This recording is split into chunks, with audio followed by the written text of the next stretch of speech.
Welcome to the Further North podcast, your weekly dose of the North Melbourne Footy Club.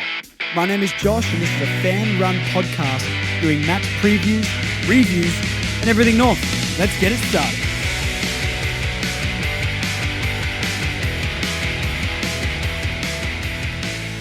What's up guys and welcome to the very first Further North podcast. A completely fan-run podcast, hopefully dropping every week, talking everything North Melbourne Football Club. I'll give you my opinions on things, we'll do some match reviews, match previews, and let's really talk and build up this year because I'm excited, hopefully you guys are excited, and I'd love to build, a little community. I can ask you guys questions, you can ask me questions, and every week we can just chat North Melbourne for all the fans that are out there. So yeah, I'm excited for this. On this episode, we're going to talk about the match sim versus Richmond. Tarryn Thomas is back in training as well. And who are my players to watch this year? Just a personal opinion, but I'm going to tell you some exciting players who I think might have massive years. But before we kick off into that, a little bit about me. So my name is Josh. I've followed North Melbourne since I was maybe 10 years old. Originally, I'm from Tasmania, so you obviously don't have any geographical relevance to any sort of team down there. But the reason I picked North Melbourne to follow back in about 2004 or 5 was I actually found a John Blakey select footy card at school. I had no idea what it was.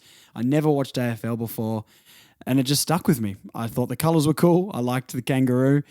And the first game I watched, I think it was North Melbourne and Geelong back in the day. And instantly players like Archer and Shannon Grant and Nathan Thompson was another one that I used to love back in the day. Jess Sinclair, we could go on. But yeah, ever since then, been a mad fan. Have relocated up to Melbourne in the last 8 years, so I've been around the club a lot more.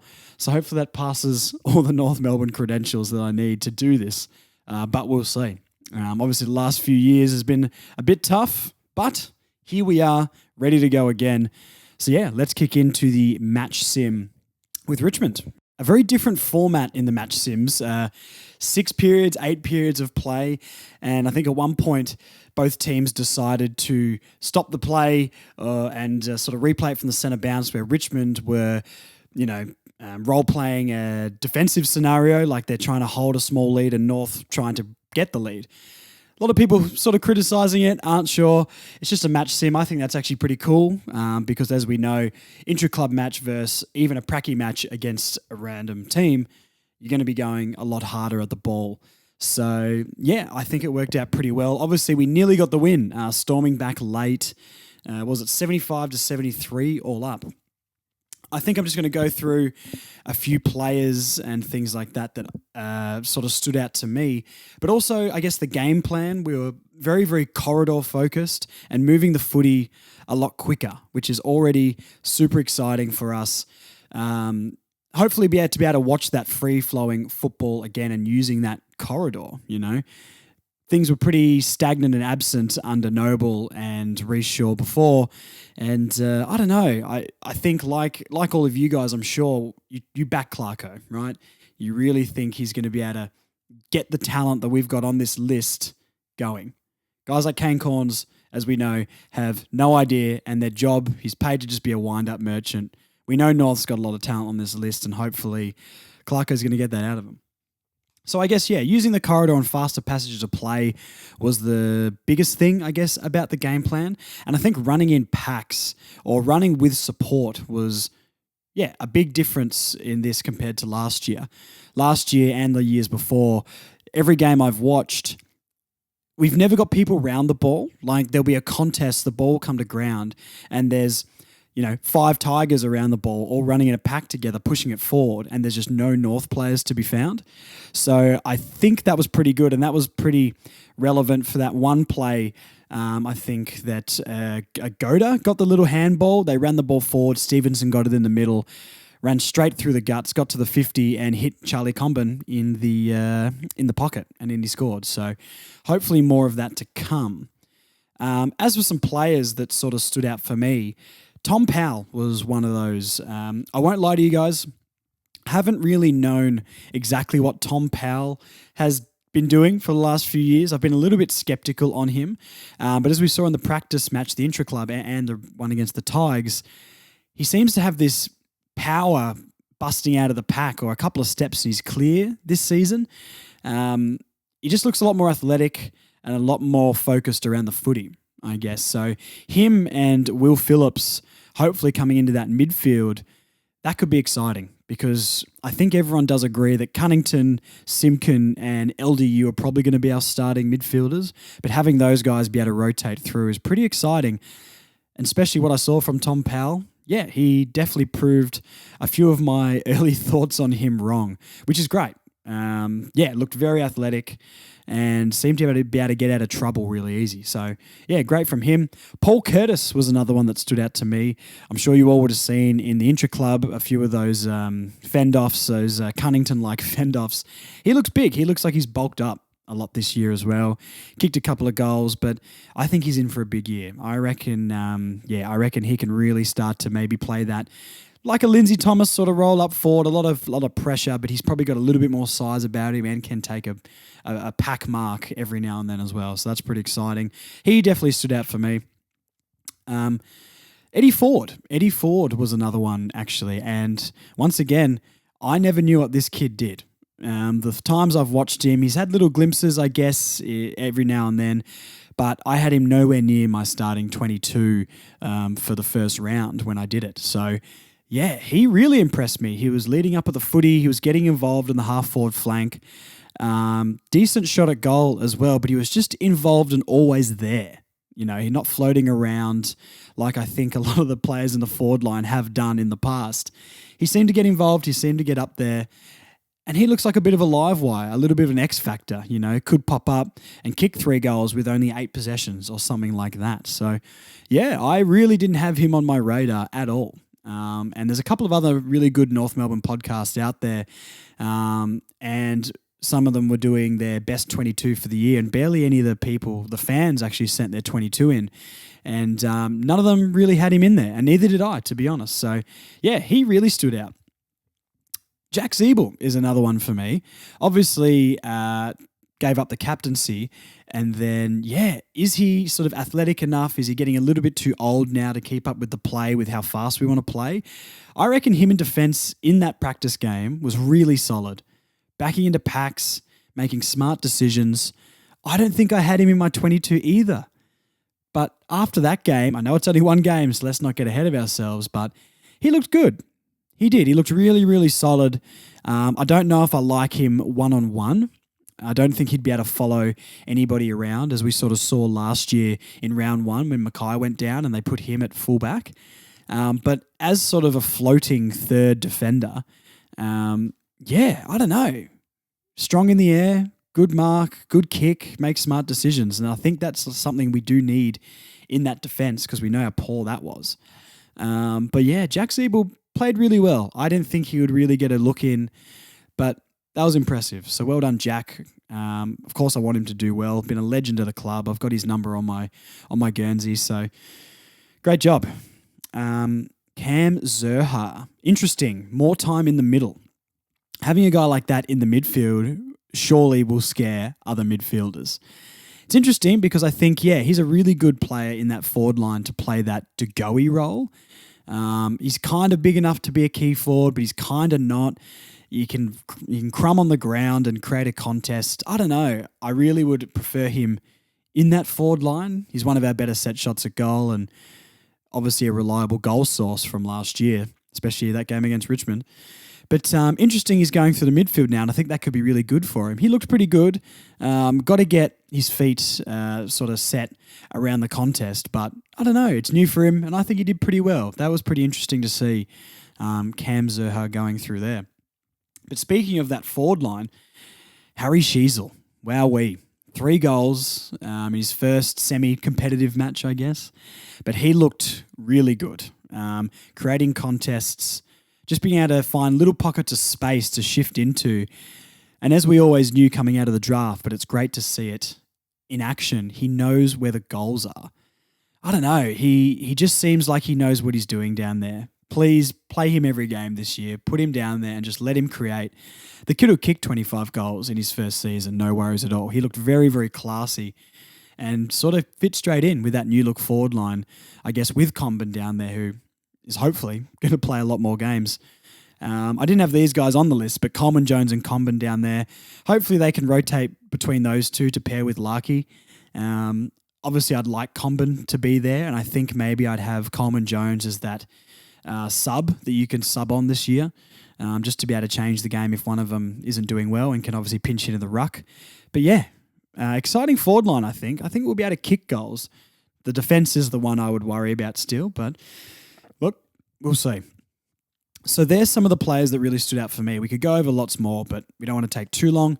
But they were the biggest standouts for me for that practice game against Richmond. And yeah, it was pretty exciting in the last quarter, just being able to come back. And look, you don't want to take too much from a practice game, but after what we've had the last few years, losing by 2 points to Richmond, not too bad.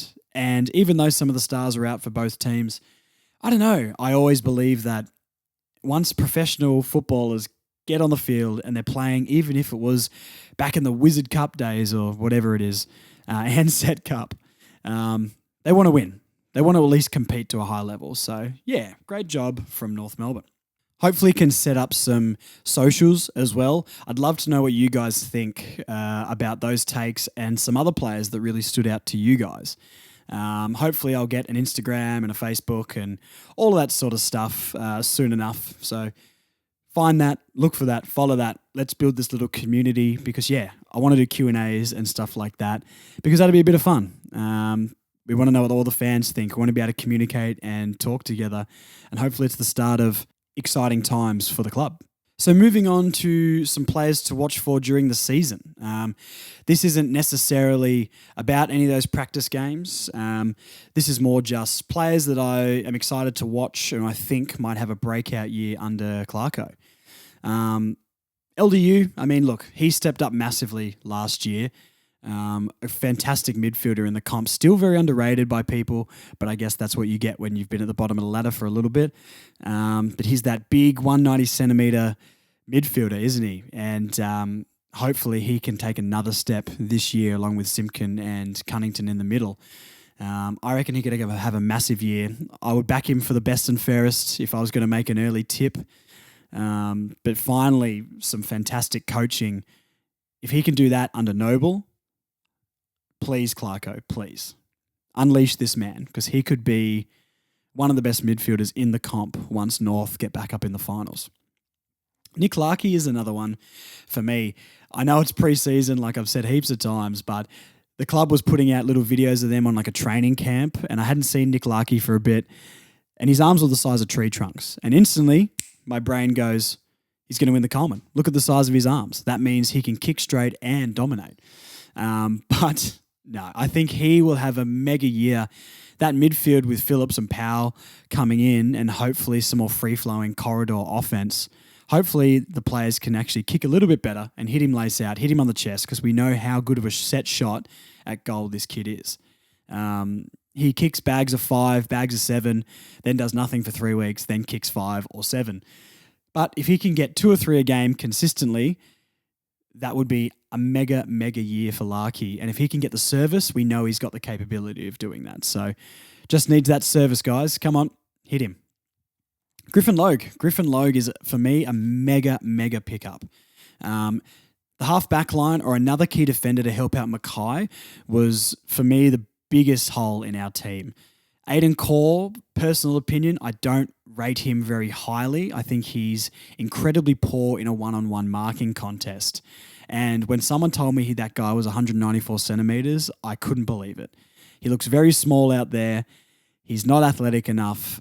So I wouldn't have him starting. I know a lot of people have said that maybe he could play that third defender role, maybe like a Lockie Hansen type from back in the day.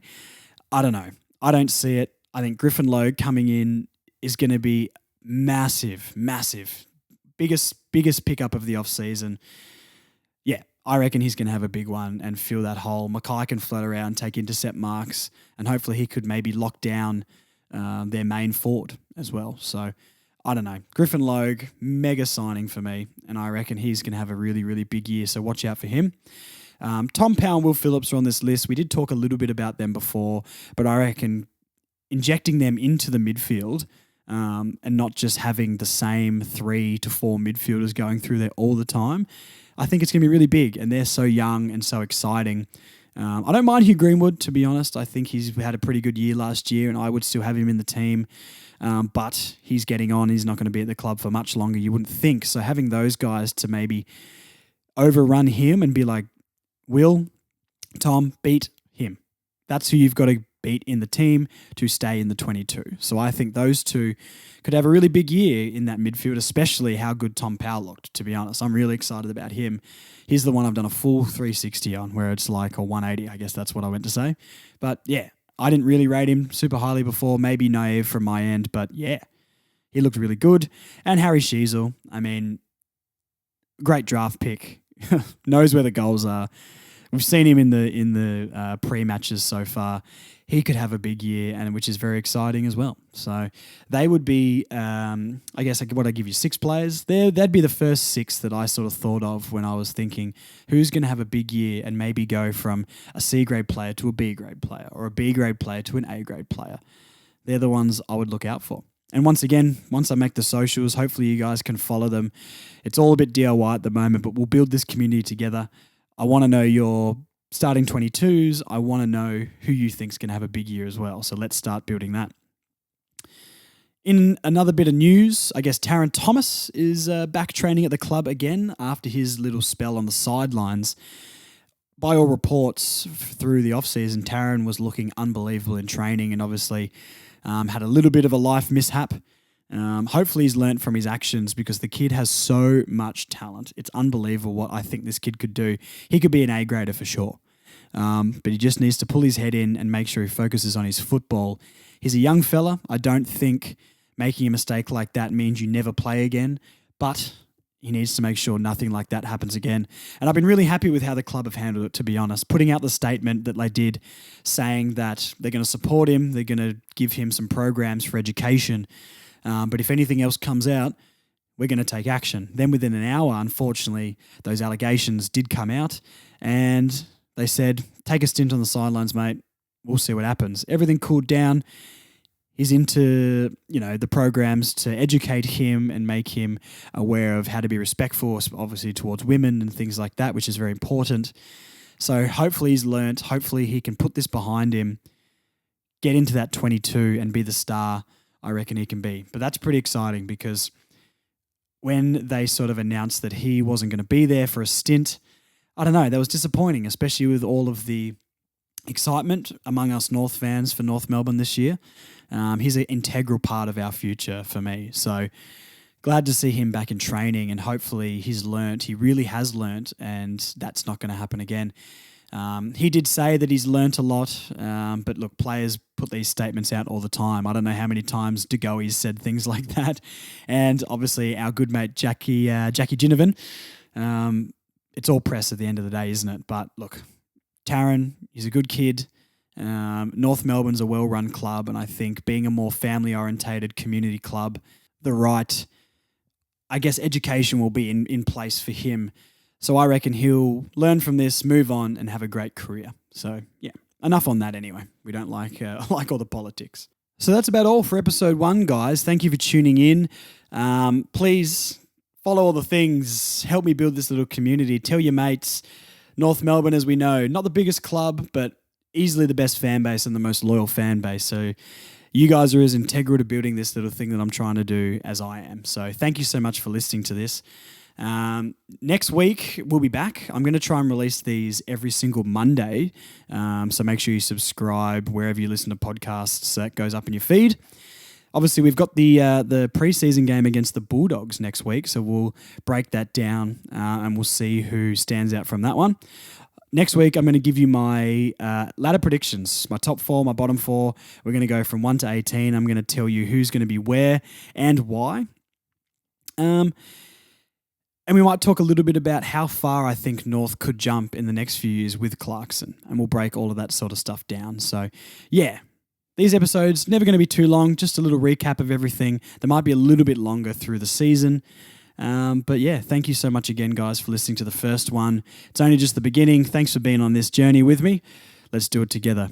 So as always, don't forget, Kanga, Kanga, Kanga, Roo, Roo, Roos. I'll never get over that. See you next week, guys. Have a good one. Thanks for listening to the Further North podcast. We'll be back next week with more great North chat. See you then, Roos fans.